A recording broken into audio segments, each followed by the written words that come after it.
They're called the Greatest Generation, men and women from all walks of life who grew up in the Great Depression, led our nation to victory in World War II, and helped make America a beacon of freedom and democracy for all the world.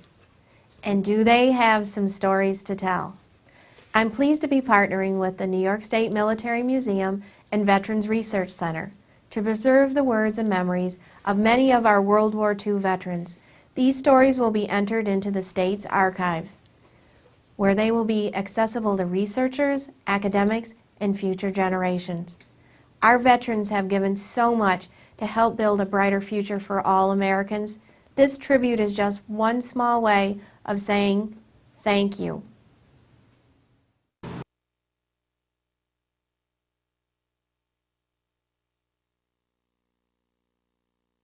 Now, Robert, what year did you decide that you wanted to serve in the military? It was, let's see, December 15th, 44.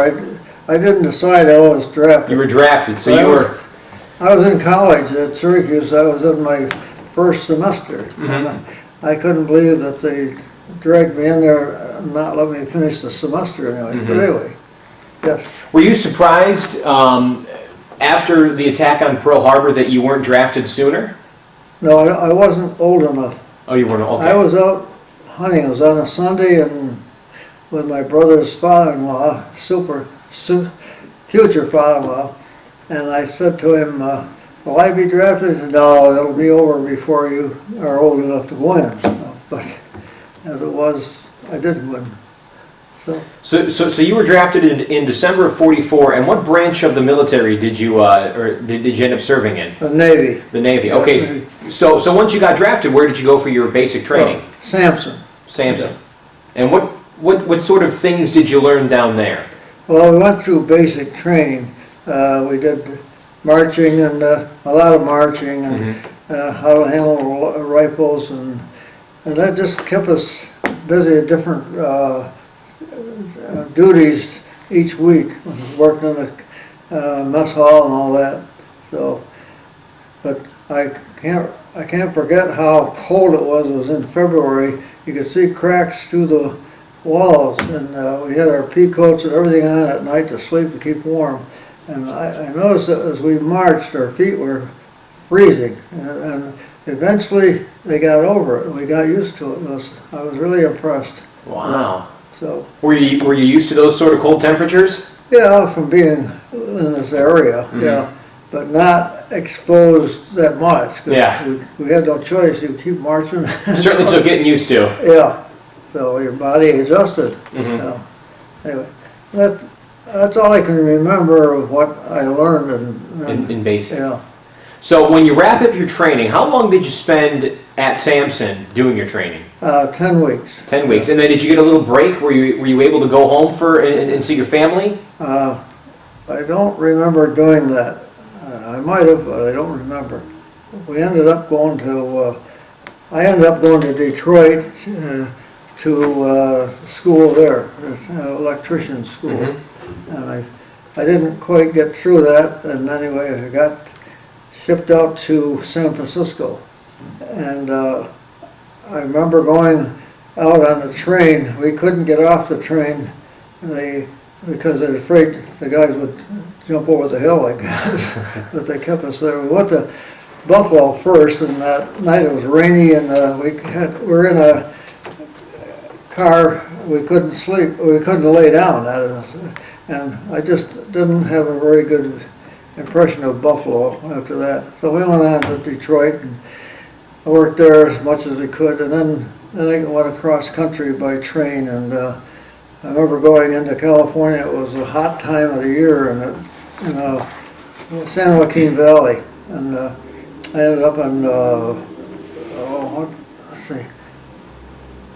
Treasure Island, and we were there probably a week or two, and then finally we went on aboard the ship. We were on a reconverted merchant marine cargo ship called the Zoella Lakes, of all things. I never heard the name before, but there was, I don't know how many servicemen there were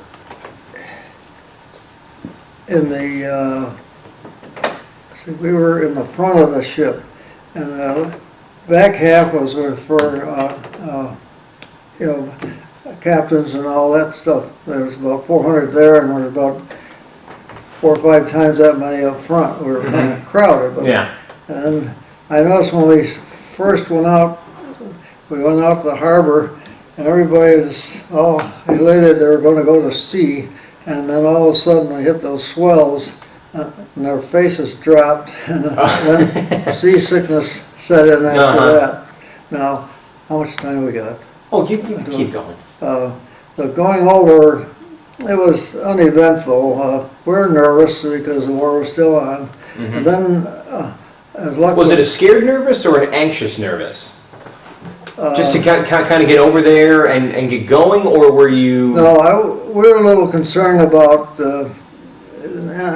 submarines and all that stuff. But we got to Pearl Harbor, and it was quite a sight to see, because you could see all of a sudden a little line of green along the horizon. We finally got in. We went into the harbor, and it was quite a sight to see the damage of ships and all that stuff. And so, as luck would have it, or I don't know if they call it luck or what, but the ship broke down, and we were there for 2 weeks. Oh, wow. And well, I got off the base once for Liberty one evening. They wouldn't let you off anymore because they're afraid you're going to skip. And so what I did, I lifted weights, worked out, and I swam, and that's about all we did. Didn't have much And to you're do. 2 weeks in Hawaii. Yeah, you know, I enjoyed the you know, the pineapples right off the thing. It was a different experience. And then I did a lot of tomato juice and all that healthy stuff. So I remember I was in the pool one day. It was around noontime, and I was jumping up and down at the diving board practicing the spring, and I didn't know it, but there was a whole line in the mess hall, and the guys were clapping every time I did it. I got in the water, got the heck out of there. Anyway, so then we went on over, and I went over to the Philippines, and let's see, excuse me, a lady area, and I ended up on the island of Manicani, M-A-N-I-C-A-N-I, and I was on a ship repair base. And So is that what you primarily did during your time in the service, is you made repairs to ships? well, I just got assigned there, and they were not operating because it wasn't necessary. The war was over at that point. Did I mention that the war, I was there on VJ Day in Hawaii? No, you didn't get to that I part. meant to do that. That was quite an overwhelming experience to see all the rockets going off around the whole harbor and the guys cheering and so forth. But unfortunately, we still had to go over because we were occupational. So I was very lucky that I didn't see any action. Were you nervous going over at the thought of seeing some serious action? Oh yes, yeah, apprehensive. You never, anybody that's on their normal mind would. Oh yeah, for sure.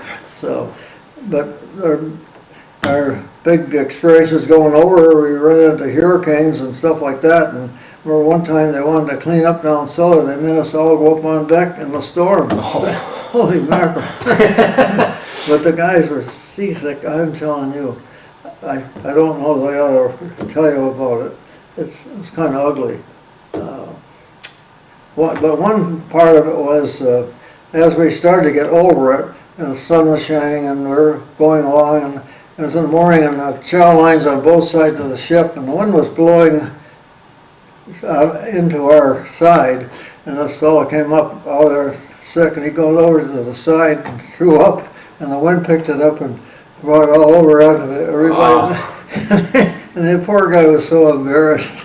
I hope I'm not giving you bad news. Oh no, Anyway, you're okay. So we went over the islands, and I ended What was your up. initial thought when you got to the Philippines? What was going through your mind? I don't know. It was just interesting to see new things and people, and the people, like the gals, they just started wearing makeup and stuff like that, and they were very primitive. And a couple of guys, one guy in particular had fallen in love with one of them, and because he got in trouble and got set back from coming back. So, you know, naturally he fit into the people there. I don't know how to explain it, but anyway, I know one night we had movies every night outdoors, and there was 6,000 servicemen there. And this lady he was attached to and her mother were coming to the movies, and he was right behind him, and they'd had a fight, I guess. They were convincing back and forth, and the whole place was just picked it up, you know, give them a hard time. Nothing like 6,000 of your closest friends giving you a tough time, yeah.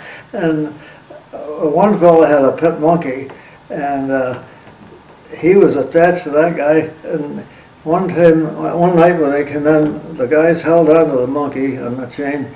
He went down, hid in the audience, and they unhooked the monkey, and that monkey went swish, and he made a beeline and went right to the guy. That's how sensitive they were. Oh, wow. And during the movie, the darn monkey was sitting up on top of the guy's head. You see the whole sea of guys, and that thing was quite interesting. Oh, that's funny. Yeah. Wow. I ended up being a master at arms in the mess hall, and which was kind of good duty because they got me to the good food and stuff like that. Well, that's always a plus, yeah. We had access to the kitchen, made some popcorn and stuff there like you that. go. Other poor guys, they didn't have that. And I worked out with the weights, and I also did some sparring boxing with a friend of mine, and I was invited to participate in a bout one evening for the whole group. It was Thanksgiving, matter of fact, and to box with this one guy. He wanted to box with me in the worst way, and I didn't want to.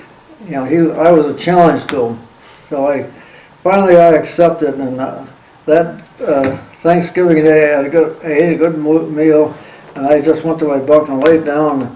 And fortunately, I beat him, and I passed up a lot of chances to cold-cock him. But and he said he had been sick. Making up an excuse? He missed his opportunity.